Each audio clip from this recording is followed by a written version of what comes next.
classical cryptography, monoalphabetic and polyalphabetic substitution. Caesar Cipher. Quiz.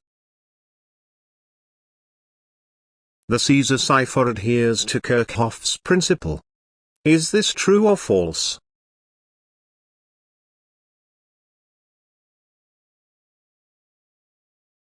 Why is the key space a weakness of the Caesar cipher? Is it because the creation of a key is too difficult, the number of keys is too limited, or because the keys are too hard to remember?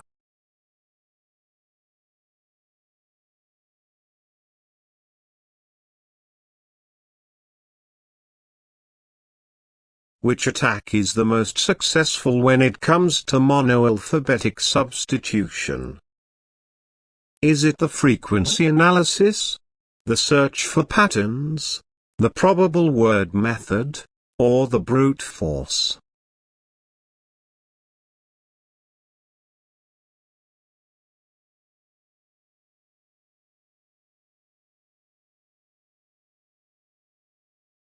If you want to learn more about the cryptography and other interesting topics, go to embeddedacademy.com.